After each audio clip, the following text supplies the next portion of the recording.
우리 좌우에 계신 분들과 서로 축복하며 인사하십시다. 감사합시다. 사랑합시다. 행통하십시오.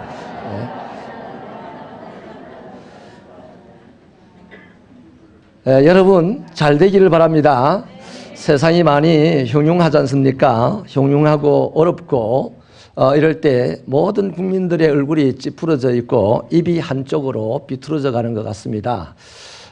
우리 또한 그럴 가능성이 많은데 우리는 그럼에도 불구하고 이 세상에 희망이 되고 소망이 되는 줄로 믿습니다.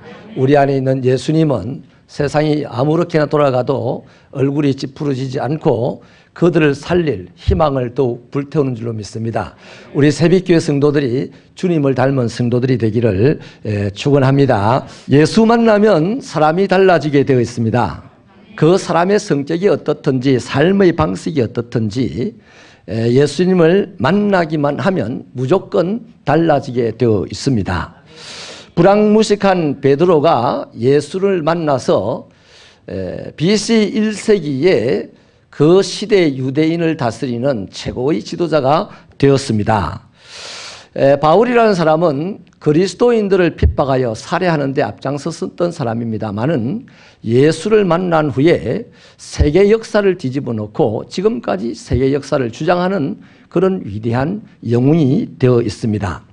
조선시대 말 술이 취하여서 교회를 다니면서 불을 질렀던 이기풍이라는 사람이 있었는데 이 사람이 예수님을 만난 후에는 뗏목을 타고 제주도로 건너가서 제주도에 교회를 세웠고 오늘 제주도가 그렇게 복음화되어 있는데 초석이 되었습니다. 여러분, 창녀가 예수님을 만나면 성스러운 여성이 됩니다. 죽을 병에 고통받던 사람들이 예수를 만나게 되면 병을 고침받고 평생 남은 세월을 간증하며 찬송하며 살아가는 행복한 사람이 됩니다. 아멘이십니까? 대한민국도 마찬가지죠. 이 나라도 130여 년 전에 선교사들에 의해서 예수님을 만났습니다. 130년이 지난 지금은 세상에서 가장 가난했던 나라, 가장 비참했던 나라가 세상에서 세계 경제 10대 강국에 들어가는 그런 나라로 변하였습니다. 세계 유수의 경제학자들이 가장 급진적이고 빛나는 경제발전이 무엇이냐라고 했을 때 한강의 기적이다 이렇게 말들을 한다고 합니다. 우리가 중학교 다닐 때에 세계 역사 시간에 한 번씩 시험을 칠 때 라인강의 기적이라는 독일의 경제 신화를 우리가 잘 알고 있었는데 요즘 세계인들은 한강의 기적이라고 말을 한다고 합니다. 그렇습니다. 한 사람도 한 지역도 한 나라도 예수를 제대로 만나면 반드시 변하게 되어 있습니다. 만나기 전보다 100배로 60배로 30배로 아름답고 훌륭하게 변하게 되어 있습니다. 예수 만난 사람은 죄인이 의인으로 변하고요. 못난 자가 멋있는 자로 변하고요. 미련한 자가 총명한 자가 되고요. 주변인이 중심 인물이 되고요. 무당이 성도가 되고 중이 목사가 되고 불행했던 사람이 행복한 사람이 되는 것입니다. 그러니 사랑하는 여러분, 이 시간 저와 여러분은 심각하게 질문을 하시기를 바랍니다. 나는 예수를 만난 사람인가? 예수를 만난 사람은 무조건 변하게 되어 있습니다. 아름답게 변하게 되었습니다. 이제 우리는 예수님을 제대로 만난 자가 되고 솔직히 예수를 제대로 만나지 못했다는 생각이 든다면 지금이라도 발벗고 예수님 만날 소원을 하시기를 바랍니다. 그래서 예수를 만나서 지금보다 100배로 잘 되는 인생 되시기를 축원합니다. 여러분, 오늘 저는 예수님을 만난 한 사람을 집중적으로 조명을 해보고 우리가 하나님의 은혜를 나누려고 하는데요. 삭개오입니다. 삭개오의 이름 뜻은 청결한 사람, 의로운 사람이라는 뜻입니다. 그러나 그의 삶의 자리에서 또 삶의 방식을 보니 결단코 그 이름에 어울리지 않는 삶의 방식으로 삶의 모습으로 살았었습니다. 본문이 밝혀주는 그의 특징이 뭡니까? 키가 매우 작다는 거예요. 세리였습니다. 사람들은 이 사람을 죄인이라고 단죄했습니다. 예수님은 이 사람에 대해서 말씀하시기를 이스라엘의 잃어버린 자에 해당한다고 정리를 하고 있습니다. 그래서 모든 유대인들에게 이 사람은 욕을 먹으면서 살았어요. 또 이름의 뜻과는 매우 거리가 먼 삶의 방식으로 살아왔습니다. 불행한 삶을 살았습니다. 어느 날 예수님께서 여리고를 지나간다는 소문을 들었어요. 언젠가 이 사람도 예수님에 대해서 익히 들은 바가 있습니다. 다른 동네 세리였던 레위가 이 사람을 만나서 제자가 되고 많은 죄인들과 세리들이 함께 식사를 나눴다는 소식도 들은 적이 있습니다. 또 바리새인들의 기도보다는 세리의 기도를 하나님이 들으신다고 말씀하신 그 소문도 들었습니다. 죄인과 세리들과 친구가 되었다는 이유로 인하여서 바리새인들에게 혹독하게 비난을 받고 있다는 그런 소문도 이왕에 들었습니다. 삭개오의 마음에 이분이 궁금했습니다. 막연하지만 이분이 그 마음에 쏙 들어왔습니다. 그래서 이분을 한번 보고 싶다 하는 생각을 하게 되었었는데 마침 자기가 사는 이 여리고라는 동네에 예수님이 오셨다고 하고 자기 있는 근처를 지나간다는 소문을 들은 것이죠. 그래서 그는 예수님을 만나려고 나갔습니다. 그런데요, 이 사람이 예수님을 만나기에는 몇 가지 핸디캡이 있어요. 자신의 키가 너무 작다는 겁니다. 많은 군중들이 이왕에 예수님을 둘러싸고 거리를 지나가고 있는데 늦게 참여한 이 사람으로서는 키가 작아서 예수님이 안 보인 것이죠. 거기다가 그는 세리장이었습니다. 큰 부자였습니다. 한편으로 생각하면 남사스럽기도 하고 민망하기도 하고 그래서 억지로 예수님을 만나는 것에 대해서 부담스러울 수 있었던 것입니다. 그러나 이런 핸디캡이 예수님을 만나고 싶다는 자신의 소원을 잠재우지를 못했어요. 그 증거가 뭡니까?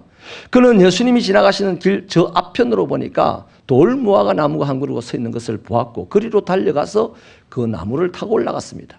거기서 예수님이 지나가시기를 기다렸다는 것이요.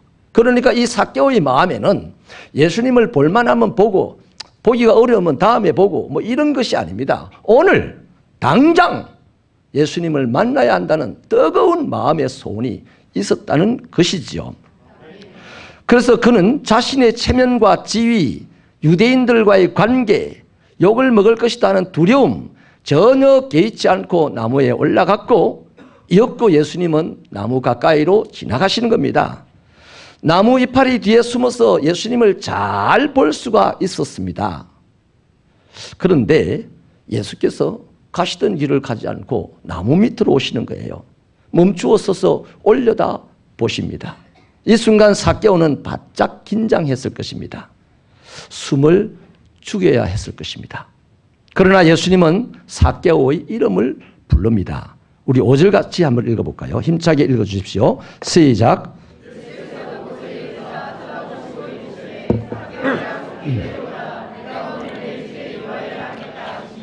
아멘. 시편 145편 16절은요. 하나님을 일컬어서 손을 펴서 모든 생물의 소원을 만족하게 하신다라고 설명을 합니다.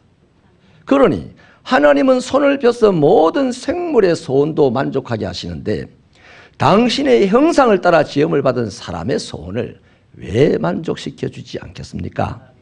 아멘이십니까? 그런 거로 예수님은 삭개오의 마음의 소원을 아셨습니다. 오늘도 예수님은 우리 마음의 소원도 알고 계십니다. 신명기 4장 29절은요. 만일 마음을 다하고 뜻을 다하여 그를 찾으면 만나리라 하셨습니다. 역대상 28장 9절에서는 여호와께서는 모든 마음을 감찰하사 모든 의도를 아시나니 내가 만일 그를 찾으면 만날 것이다 라고 하셨습니다. 주님은 우리 마음의 소원을 아시기 때문에 내 마음의 소원이 얼마나 굳었냐에 따라서 그 마음의 소원대로 주님은 이루어 주시는 거죠. 그날 여리고에서 예수님을 만나고 예수님과 함께 다녔던 사람이 수없이 많습니다. 예수님을 보았던 사람이 수없이 많습니다만은 예수님을 향한 소원을 가진 자는 늦게 출발했으나 핸디캡이 많았으나 삭개오가 예수님을 향한 소원을 가지고 있다는 증거가 되는 겁니다. 예수님은 당신을 향한 소원을 가진 자를 절대로 내버려 두지 않으시는 분입니다. 그 소원을 반드시 이루어 주시는 분이십니다. 여러분 그렇습니다. 오늘도 저와 여러분이요 우리 자신의 인생이 아름답게 변화되기를 바라신다면 먼저 예수님을 만나야 합니다. 어제보다 내일이 더 나은 인생이 되기를 오늘 바라신다면 어제 만난 예수가 아니라 오늘 다시 예수를 만나고 싶은 소원이 있어야 합니다. 그래서 우리는 날마다 예수님을 만날 수 있게 되고 볼 수 있게 되고 알 수 있게 될 때에 우리의 인생은 예수님처럼 되어가는 것이죠.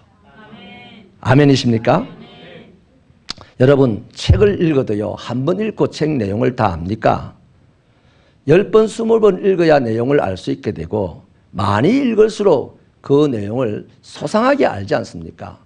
예수님을 만나는 것도 마찬가지입니다. 예수님을 한 번 만나고 충격받았다고 평생 기억합니까?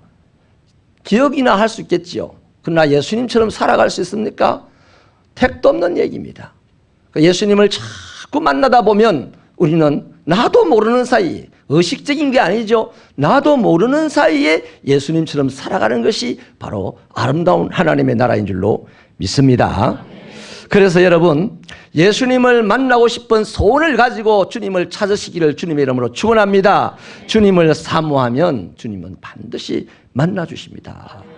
그래서 예수님을 보고 싶은 이 소원이 그렇게 커서 뽕나무 위에까지 체면을 무릅쓰고 올라갔던 이 삭개오는 예수님을 만나게 되었어요. 예수님 만나고 달라졌어요. 예수를 만난 삭개오가 어떤 것이 달라졌습니까? 두 가지가 확실하게 달라졌습니다. 첫째는요, 부끄러움과 분노가 사라지고 대신 즐거움이 넘치는 인생이 되었습니다. 우리 6절 말씀을 같이 읽어주십시오. 시작. 급히 내려와 즐거워하며 영접하거늘. 예수님이 나무 밑으로 와가지고 삭개오야 내려오라, 내가 오늘 너희 집에서 유하여야겠다라고 말씀하실 때요, 삭개오는 그 순간 잠깐이라도 온몸이 경직되었을 것입니다. 우선은 보세요. 아무도 모르게 숨어서 지금 보고 있어요. 그런데 예수님 때문에 자신이 숨어서 예수님을 본다는 사실이 발각이 됩니다. 그러면 상상이 될 겁니다. 아, 이 시간 저 예수님 주변에 있는 모든 무리들이 숨어서 예수님을 보고 있는 이 키 작은 나, 로마의 앞잡이인 나, 세리인 나, 죄인인 나, 이스라엘에 잃어버린 나를 숨어서 바라보는 나를 보는 저 무리들이 낄낄거리면서 나를 비웃겠지 하는 생각부터 들 겁니다. 부끄러웠을 것입니다. 그렇다고 도망을 칠 수도 없는 노릇입니다. 그러나 그것은 잠깐의 생각으로 스쳐가는 것뿐이었어요. 이렇게 훌륭한 분이 자신의 집으로 방문하겠다고 하시는데요, 거기다가 하룻밤을 묵으시겠다고까지 합니다. 여러분, 예수님이 지금 누구입니까? 지금 그 시점에 예수님은 건자의 팔레스틴에서 가장 핫하신 분이잖아요. 기적을 몰고 다니시는 분이잖아요. 막지는 찐빵처럼 따뜻하고 사람들의 마음을 즐겁게 하고 행복하게 하시는 분이지 않습니까? 바리새인들을 제외하면 모든 사람들이 흠모하는 분이었습니다. 그런 최고의 핫한 분, 그분을 자기가 모시고 갈 수 있다는 겁니다. 자기는 모시고 가기는커녕 구경조차 하기 힘들어서 뽕나무 위에 올라갔는데 이 시간 모든 사람을 제쳐두고 자기같이 제일 꼴찌로 출발한 자기가 1등으로 예수님을 모시고 가게 됐으니 얼마나 행복하겠어요. 이해되십니까? 그뿐이 아니에요. 삭개오야, 자기가 자기를 소개도 하지 않았는데 예수님은 자기의 이름을 알고 있어요. 그렇죠. 우리 각자의 마음의 소원을 알고 있는데 우리 이름을 왜 모르시겠습니까? 전지전능하신 분이신데 삭개오야, 자기의 이름도 알고 계시고 또 자기 이름을 불러주십니다. 이거 얼마 만에 자기 이름을 들어보는지 몰라요. 자기도 자기 이름을 잊어버리고 살았습니다. 자기가 세리가 되고 난 이후부터는요, 로마의 개라는 이름으로 사람들이 불렀습니다. 죄인으로 불렀습니다. 인간 쓰레기라고 불렀습니다.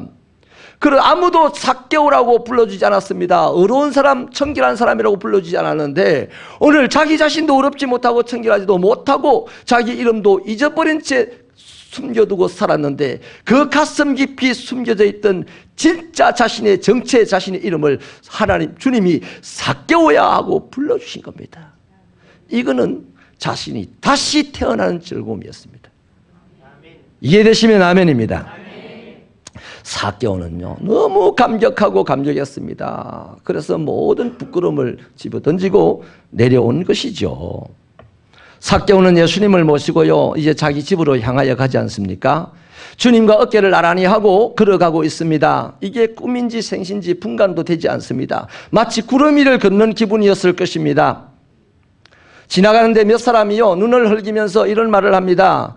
저 사람이 죄인의 집에 유하러 들어간단다. 자기 때문에 예수께서 벌써 비난을 받고 있는다는 사실을 알면서 좀 죄송했겠지만 그럼에도 불구하고 주님과 함께 걸어가고 있다는 이 사실 때문에 너무너무 즐거웠어요. 더 이상 부끄럽거나 화나지 않았습니다. 자기를 죄인처럼 여기고 자기를 비난하는 사람들, 지금도 눈을 흘기는 그런 사람들에게 대하여서 전혀 화가 나지 않았습니다. 주님과 함께 걸어가는 이 시간이 행복하였던 것입니다. 여러분, 삭개오는요 이전에 자기 자신을 부끄럽게 여기면서 살았습니다. 자신을 비난하는 사람들 때문에 분노하면서 살았습니다. 그래서 그 분노한 마음으로 세금을 부과하며 착취하면서 그렇게 불이하게 재산을 모으며 살았습니다. 그러나 예수님을 모시고 가면서요 자기 자신에 대한 부끄러움이 다 사라져버렸습니다. 당당해졌습니다. 누가 욕하고 비난해도 그것 때문에 개의치 않았습니다. 화내지 않았습니다. 그러한 것에 전혀 개의치 않고 그저 유쾌하고 행복하게 걸어가고 있습니다. 사랑하는 여러분, 저와 여러분이 예수님을 진정으로 만난다면 어떠한 상황에서도 이 나라가 아무리 흉흉해도 우리는 한 걸음 한 걸음 주와 함께 기쁨으로 걸어갈 수 있는 자가 될 줄로 믿습니다. 오늘 이 시대의 이 어둠, 이 어둠과 어려움을 누가 해결할 수가 있겠습니까? 예수가 해결할 수 있습니다. 예수는 누구를 통하여 해결하겠습니까? 예수와 함께 걸어가는 예수 만난 자와 해결할 것입니다. 그 예수 만난 자의 얼굴이 밝아져야 마땅하지 않겠습니까? 우리 새벽교회 성도 여러분, 환한 얼굴로 이 어둠의 시대를 살아가십시다. 세상은 이 어려움의 시대 때문에 얼굴이 어두워질 수밖에 없어요. 그러나 이 세상이 아무리 어려워도 우리는 세상에 살지만 하늘에 속한 사람들이므로 예수 때문에 밝은 얼굴로 살아야 되지 않겠습니까? 할렐루야. 웃읍시다. 웃읍시다. 웃으며 살아가십시다. 예수님이 주신 기쁨 때문에 웃을 수 있는 것이 예수 만난 사람이지 않겠습니까? 마태복음 18장 13절 이하는요 레위라고 하는 세리의 집에서 주님이 식사하는 장면을 기록하고 있습니다. 그 레위는 나중에 마태복음을 기록한 예수님의 제자입니다. 이분은 세리입니다. 그런데 주님이 세리의 집에서 식사하실 때 많은 죄인과 세리들이 함께 먹었다고 증언을 하고 있어요. 이것을 참고해 보신다면 오늘 이 삭개오는 세리가 아니에요. 세리 중에 세리입니다. 세리의 장입니다.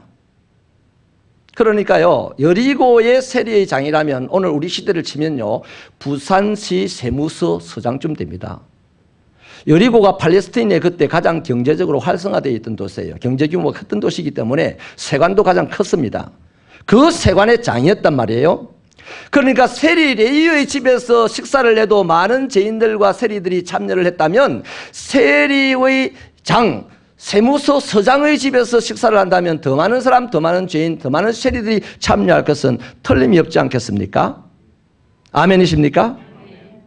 삭개오는요 이 순간 예수님을 모시고 자기 집으로 들어가면서 그 즐거운 마음으로 영접하고 들어가면서 그 순간 그 모든 것들을 상상해 보니까 수많은 사람들을 초대하고 잔치에 모셨을 것입니다. 그때 그 마음은 어땠겠습니까? 먹보다도 더 금은 이 마음에 물던 죄악들이 예수와 함께 가는 이 함께함 때문에 씻어지는 것을 경험했을 것이고 불평과 불만과 원망과 사회에 대한 저주로 분노하며 착취하였던 그 마음이 온통 녹아져서 이제는 슬픔이 변하여서 기쁨이 되고 찬송이 되는 마음으로 주님과 함께 들어갔을 거다 이 말입니다. 아멘입니까? 이렇게 삭개오는 달라졌습니다. 예수를 만나고 이렇게 달라졌습니다. 환경은 하나도 변한 것이 없지만은 예수를 만난 것 때문에 삭개오가 달라졌어요.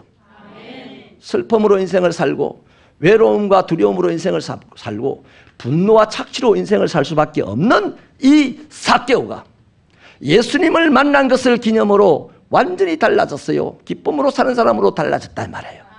자신감으로 살아갈 수 있는 사람으로 달라졌단 말이에요. 키 작은 게 무슨 대수냐, 내가 예수와 함께 가는데. 가난한 것이 무슨 대수냐, 내가 예수와 함께 가는데. 내가 못 배운 것이 무슨 대수냐? 예수와 함께 가는데 주와 함께 가는 길 얼마나 기쁘겠습니까? 그러므로 이 기쁨 예수 만난 자에게 확실하게 있어야 되는 것입니다. 우리 새빛교회가 예수 만난 교회이기 때문에 우리 새빛교회 안에 기쁨이 충만하기를 주님의 이름으로 축원합니다. 예수보다 더 중요한 게 여러분에게 어디 있습니까? 우리에게 어디 있습니까? 무엇이 우리를 불편하게 만들고 불안하게 만들고 분노하게 만듭니까? 예수 만나십시오. 예수 만나면 다 해결됩니다. 할렐루야. 두 번째, 삭개오가 어떤 것이 달라졌나 하면 기부천사가 되었습니다. 우리 8절 말씀을 힘차게 읽어주십시오. 시작. 내 소유의 실반을 가난한 자들에게 주겠사오며 만일 누구의 것을 속여 빼앗은 일이 있으면 내 갑절이나 갚겠나이다. 삭개오 지금까지 온갖 고생을 하면서 돈을 벌었어요.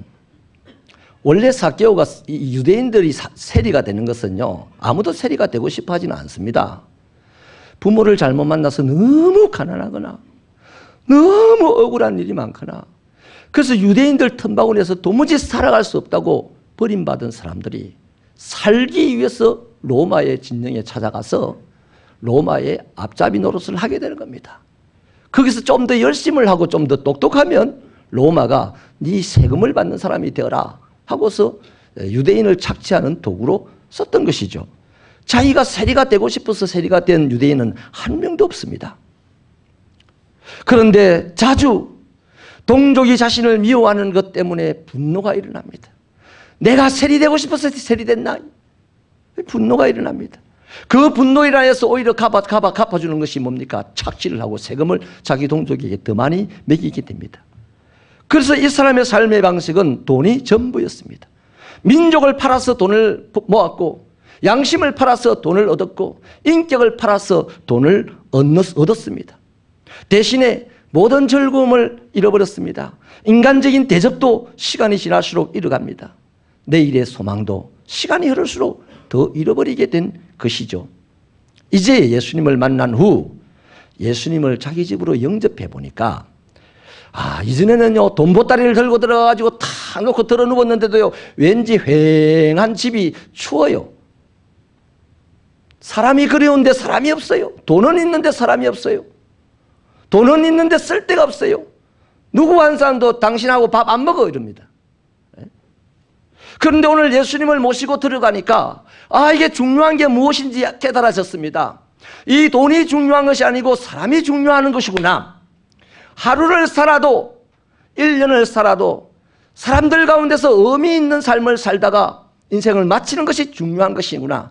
예수님 만나고 깨달았습니다. 그래서 그가 한 선언이 이겁니다. 나의 재산의 절반을 가난한 사람에게 나누겠습니다. 그리고 나머지 중에서는 내가 혹시 사기치고 혹시 불의한 방법으로 돈을 착취한 것에 대하여서 4분의 1, 4배로 갚아주겠습니다. 그 말은 무슨 말입니까? 자기가 가지고 있는 재산 전부 다 내놓겠습니다 이 말입니다. 여러분 이 말을 거기 모인 사람들이 다 들었을 거예요. 예수님도 듣고 예수님 참 행복했을 거예요. 또 그 중에 혹시라도 압니까? 삭개오에게 착취당한 사람도 있을 수 있잖아요. 저 사람이 세금을 착취한 걸 잘못 착취한 것은 4배로 갚아준다니까 혹시 우리 왜 부가가치세인가 뭔가 하면서 연말에 세금 정산해가 돈 돌려받으면 기분 좋듯이 대단히 그 시간이 기분 좋고 행복한 시간이었을 것입니다. 여러분 주님이 공생의 사역을 시작하실 때요 젊은 한 사람이요 부자였습니다. 예수님을 밤에 조용히 찾아와 가지고 영생을 어떻게 하면 소유할 수 있어요? 라고 질문을 했어요. 아마도 젊은이가 장래가 촉망받을 만한 젊은이가 영생에 대한 관심을 가졌으니까 예수님께서도 굉장히 반가웠을 것입니다. 그래서 예수님께서는 네 재산을 다 팔아서 가난한 사람에게 나눠주고 너는 나를 따르라 그렇게 말씀을 했어요. 그러자 이 젊은 부자가요 재물이 많은 거로 근심하며 떠나갔다 그랬어요. 여러분 처음에는 재물이 많아서 근심을 했겠지만 이 재물을 내려놓고 어떻게 이 재물을 내려놔? 그러면서 근심하며 떠나갔지만 떠나가고 난 직후부터는 어떤 근심이 밀물처럼 밀려왔겠습니까? 나는 영생에 관심은 있으나 내 평생 영생을 얻을 수 없는 자구나. 그 사람은 일평생 자신이 영생을 얻을 수 없는 자라는 사실을 가장 분명하게 알고 가장 비참하게 살았을 것입니다. 재물이 많은 고로 근심하며 떠났다는 말 속에는요, 어마무시한 말이 있습니다. 재물 있어도 그만 없어도 그만이지만 영생은 없으면 어떻게 됩니까? 영원히 끝나는 거 아닙니까? 그 사실을 그날 정확하게 듣고 갑니다. 자기 스스로 답을 내리고 갑니다. 나는 영생을 소유할 수 없는 자라구나. 평생 이렇게 살다가 끝났을 거예요. 사랑하는 여러분, 솔직히 우리의 신앙이 어떻습니까? 재물을 팔아 천국을 사는 신앙이 되어야 마땅한 것입니다. 재물보다는 천국이 중요한 것입니다. 한순간 100년의 풍족함보다는 영원한 풍족함이 중요한 것이죠. 아멘이십니까? 그때 주님이요, 너무 아쉬웠을 거예요. 그 아쉬워서 주님이 이런 말씀으로 표현합니다. 부자가 천국 가기가 낙타가 바늘기 들어가기보다 힘들다. 그렇게 말씀합니다. 이건 주님이 아쉬운 표현이에요. 부자 천국 가야 돼요. 누구나 천국 가야 돼요. 근데 부자는 천국 들어가기가 바늘기 낙타가 들어가는 것보다 힘들다고 말씀하신 거는 부자 천국 못 간다는 얘기 아니에요. 부자 천국 가지 말라는 얘기도 아닙니다. 가야 돼요. 근데 바늘기는요, 우리가 바느질하는 그 바늘기 말을 하는 게 아니고 예루살렘 성 안에 상인들이 출입하는 그 성문이 있어요. 그 성문을 예루살렘 정부에서 아주 작게 만들었습니다. 그 이름을 이제 바늘기라는 이름으로 만들어 놓은 거예요. 그래서 낙타를 끌고 상인들이 밖에서 들어올 때에 이 낙타에 짐이 많이 실려 있으니까 낙타가 짐을 실은 채 못 들어가도록 문을 작게 만들어 놓은 거예요. 그래서 짐을 다 내려놓고 낙타만 이렇게 꿀려서 들어가게 하고 그 다음 짐을 하나씩 들고 들어가게 하는 거예요. 그 들어오면 이제 낙타에 다시 짐을 싣고 시내로 들어가야 되겠죠. 그때 뭐 하겠습니까? 혹시 밀수품이 있는지, 혹시 뭐 간첩이 숨어 있는지, 뭐 이런 물품 목록을 정하고 또 먹여야 될 세금을 매기고 이런 효율적인 작업을 하기 위해서 그 예루살렘 성문 하나를 상인들이 출입하는 성문을 작게 만들어 놨다는 겁니다. 그러니까 이 부유한 사람들이 천국 들어가기를 원한다면 자기 재물을 나눌 줄 알아야 된다는 것이 바로 그 말씀의 핵심 요지인 것이죠. 여러분, 오늘 이 삭개오가요, 내 재산 중 절반을 가난한 자에게 나누고 나머지 중에는 내가 착취한 부분, 잘못되게 벌어들인 부분을 4배로 갚아주겠습니다 하는 이 부분은 말은요, 내 재산을 다 내려놓겠습니다, 나누겠습니다 하는 말과 똑같은 말이에요. 이 말을 들으면서요, 예수님은 몇 년 전에 자기를 떠나버렸던 그 젊은 부자가 생각이 났을 것 같습니다. 그래서 더 행복했을 것 같습니다. 이런 사람도 있구나. 다른 사람을 위하여서 모든 자기 재산, 나를 만난 걸로 인하여서, 영생을 위하여서 자기 재산을 다 내려놓을 수 있는 용기 있는 사람이 오늘 있구나. 그날은 없었는데 오늘은 있구나. 너무 주님은 행복했을 것입니다. 믿으시면 아멘입니다. 그래서 부자에게 하신 그 말씀이 오늘 삭개오에게서 열매를 맺은 것이죠. 할렐루야.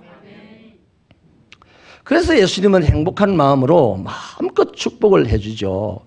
구원이 이 집에 임하였다. 삭개오는 영생의 소유자다. 아브라함의 기업을 이어갈 자다. 잃었다가 찾은 내 백성이다. 이렇게 지금 주님이 말씀을 해주시고 축복하시는 거예요. 기빙 플레지라고 하는 기부 캠페인이 있습니다. 빌 게이츠와 의렌 버펫이라고 하는 세계 1위 가는 부자 둘이가 합심하여서 자신들이 죽기 전에 재산의 99%를 사회에 환원하겠다 하는 약속으로 만든 캠페인인데요. 이 캠페인에 2010년에 만들어지고 오늘 6년이 흐르는 이 순간까지 이 캠페인에 참여하여서 내가 죽기 전에 내 재산의 절반을 사회에 환원하고 나누겠습니다라고 참여한 사람의 숫자가 155명이라고 합니다. 1조 원 이상 재산을 가진 사람들이 거기에 참여하겠다고 약속한 사람이 155명이래요. 그중에 125명이 미국인입니다. 근데 애석하게도 우리나라에는 1조 원 이상의 재산을 가진 부자가 30명이라고 해요. 그런데 이 캠페인에 아직 참여한 사람이 하나도 없습니다. 아마도 부유하긴 재물은 많이 가졌는데 나누고 싶은 마음은 그만큼 없다는 것이겠죠. 오늘 우리들의 모습입니다. 여기 한국의 자화상입니다. 그래서 몇 천억, 몇십억, 몇 천만 원을 뇌물로도 받고 삥땅도 해먹고 하면서도 나누는 것은 인색해가지고 불과 1,000만 원도 가지고 몇십억, 몇천억 가진 사람이 1,000만 원 가지고 싸우기도 하고 그런 뉴스도 있어요. 참 아쉽죠. 참고로 거기 파키스탄과 대만에도 한 사람씩 거기에 참여한 사람이 있답니다. 왜 아쉬우냐면요. 한국에는 국민 단위당 예수를 믿는다고 하는 사람이 제일 많은 나라입니다. 세계에서. 자기의 온몸을 약한 자들, 죄인들을 위해서 나눠주신 그 예수를 믿고 그 예수를 따라 살겠다고 작정한 사람이 세계에서 제일 많은 나라가 한국이라고 하는데, 그런데 이런 기부 캠페인에 참여하는 사람이 하나도 없다는 거죠. 여러분, 얼마 지나지 않으면 예수님은 가난한 자와 죄인들, 죽을 자들을 위해서 자신의 몸을 다 나누어 주실 겁니다. 십자가 위에서. 얼마 지나지 않으면. 그런데 오늘 삭개옥에서 그날에 자신의 모습을 보는 즐거움이 있다 이 말이에요.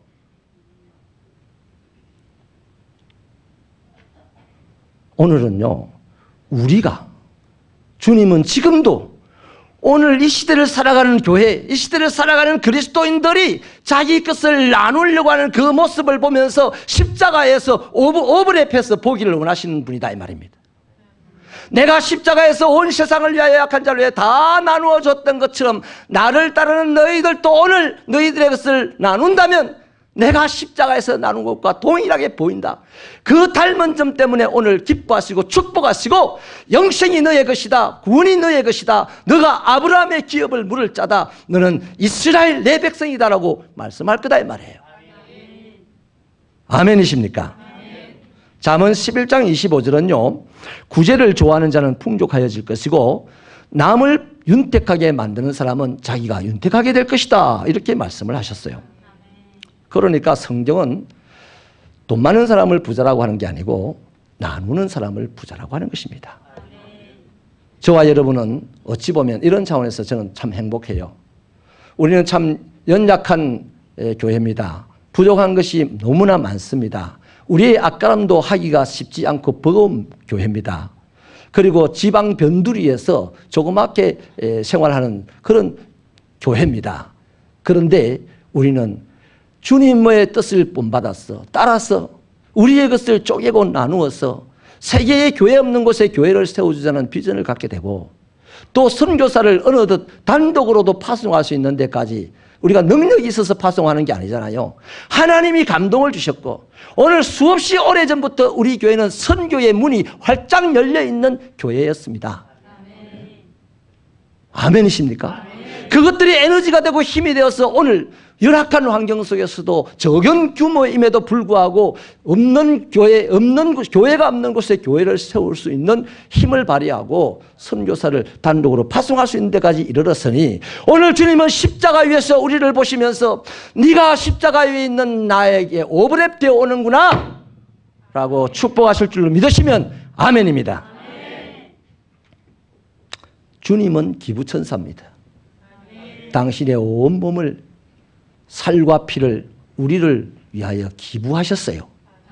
우리 그 주님을 만났다면 우리도 기부하는데 더욱 힘을 내고 능력을 발휘해야 될 것입니다. 우리의 삶의 목표가 내 등 다시고 배부르게 사는 것이 목표라면 그 짐승에 비하여 다를 바가 없습니다. 진리를 깨닫지 못하면 멸망할 짐승과 같다고 했습니다. 우리 진리신 예수님은 기부천사였어요. 그분을 깨달았다면, 만나서 깨달았다면 우리도 기부천사가 되기 위해서 점점 몸부림쳐야 되고, 그 위에 하나님은 윤택한 기름을 부어주시고 할 일을 할 수 있도록 능력을 부어주시고 은사를 부어주실 줄로 믿습니다. 그 옛날 2000여 년 전 예수를 만난 삭개오는 자신의 불편하고 불안하고 분노할 수밖에 없는 인생이 예수 만나고 기쁨의 인생으로, 찬송의 인생으로 바뀌었어요. 욕심이나 부리고 착취하고 못된 짓만 할 수밖에 없었던 그 인생이 기부하는 인생으로 바뀌었습니다. 이제 우리 차례입니다. 죽은 자의 하나님이 아니시지 않습니까? 오늘도 하나님은 살아계셔서 우리 가운데 지나가십니다. 우리는 그를 보기 위해서 소원을 가지고 달려가야 합니다. 그러면 주님은 우리를 만나 주십니다. 내가 주님을 만났다면 나의 삶의 생각과 태도가 세상과는 달라져야 되고, 이렇게 나눌 줄 알고 행복해 할 줄 아는 그런 인생이 되어야 마땅한 것이죠. 김창식 선교사님이라고 하는 분이 있는데요, 제가 블라디보스톡에 갔었을 때에 일부러 선교사님이 부탁을 해서 우수리스크라고 하는 곳에 가서 그분의 무덤을 살펴봤습니다. 거기에 나는 러시아를 사랑한다, 러시아를 사랑한 김창식 선교사 여기에 묻히다, 이렇게 적혀 있어요. 위에는 따옴표로 나는 러시아를 사랑한다고 해놓고. 그분이요, 한국의 대형 교회에서 선교사로 파송을 했는데 거기 주민들이가 싸움을 하는 걸 말리다가 분노한 주민이 휘두른 칼에 엄한 이 선교사님이 찔렸고 병원이 없어서 멀리까지 가는 길에 과다출혈로 돌아가셨어요. 그러니까 본인은 출혈이 지금 심하니까 병원에 도착하기 전에 죽는다는 걸 알죠. 점점점 자신이 죽어가는 것을 이제 느끼게 되는 거 아니겠어요? 그때 그분이 하신 말씀이 나는 러시아를 사랑합니다, 이곳에 나를 묻어주세요라고 하시고 죽었던 거죠. 그런데 참 부끄럽기는요, 그 선교사님이 돌아갔었을 때 사모님은 암이 걸려가지고 한국에 나와서 수술을 하고 지금 회복 중에 있을 때였습니다. 그래서 교회가 이런 상황이니 이곳에는 선교를 접자라고 결의를 했어요.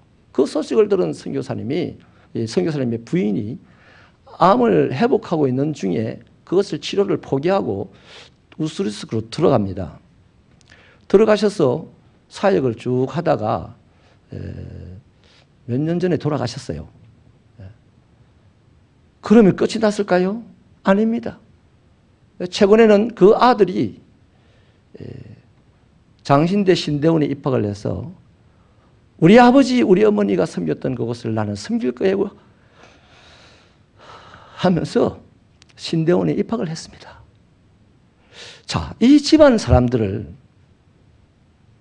십자가에 달리신 주님이 내려다보면서 야, 당신이 온몸을 나눠줬던 것처럼 이 집안의 가족들이 온몸을 나누는 그 모습을 보면서 나를 닮았다고 얼마나 축복하겠습니까? 여러분, 그 축복이 우리들에게까지 밀려오게 되기를 주님의 이름으로 소원합니다. 하나님의 일은 간단하지 않습니다. 끊어지지 않습니다. 누군가에 의해서 반드시 이루어지게 될 것인데 주님 만나고 주님을 닮은 사람에 의해서 이루어질 것이니 우리 새빛교회가 그런 교회 되기를 주 예수의 이름으로 축원합니다. 기본으로 예수 믿지 맙시다. 감정으로 예수 믿지 마십시다. 영원하신 하나님을 위하여 예수 믿으십시다. 기도하시겠습니다.